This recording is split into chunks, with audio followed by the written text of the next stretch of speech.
आप देख रहे हैं सनशाइन हॉरर कथाएं। अगर आप मेरे चैनल पर नए हैं तो सबसे पहले कीजिए मेरे चैनल को सब्सक्राइब और उसके बाद नोटिफिकेशन बेल को ऑन करना मत भूलना। चलिए चलते हैं आज की कहानी की ओर। आज की हमारी कहानी वाराणसी की है। 3 साल पहले की बात है।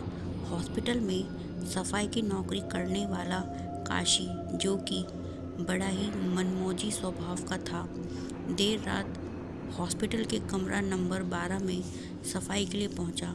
कमरा नंबर 12 में कुछ घंटों पहले ही एक पेशेंट की मौत हुई थी। कमरे में काशी पहुंचा।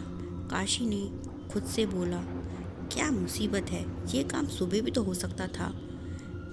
लेकिन यहाँ के डॉक्टरों को तो पता नहीं किस बात की जल्दी है, कितनी नींद आ रही है। चलो एक काम करता हूँ, यहीं सो जाता हूँ। और फिर काशी उस कमरे के बेड पर सो गया। ये वही बेड था जिस पर कुछ घंटों पहले एक मरीज़ की मौत हुई थी, और वही चादर ओढ़कर जो उस मरीज़ की डेड बॉडी को उड़ाई गई थी। अचानक ही किसी ने काशी का गला दबा लिया। काशी हड़बड़ाकर बेड से उठ गया कि तभी उसने एक आदमी को बेड के पास खड़ा देखा।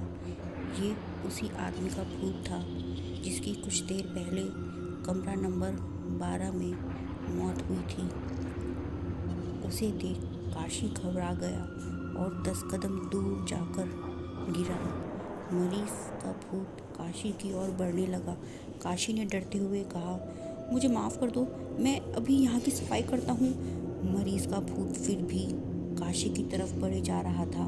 ये देख काशी ने हाथ में झाड़ू उठाकर कहा, अभी लगाता हूँ झाड़ू। तभी वो मरीज का भूत वहाँ से गायब हो गया। ये देख काशी डर के मारे वहाँ से भाग गया। वहीं अगले दिन वो डॉक्टर से मिला और उसने डॉक्टर से बोला कि साहब, मुझे माफ़ करना, लेकिन अब मैं यहाँ काम नहीं कर सकता। डॉक्टर ने काशी से काम छोड़ने का कारण पूछा तो काशी ने जवाब में कहा, साहब, ये एक भूतिया हॉस्पिटल है, यहाँ मरीज़ों की आत्माएं घूमती हैं। और फिर काशी ने वहाँ से काम छोड़ दिया।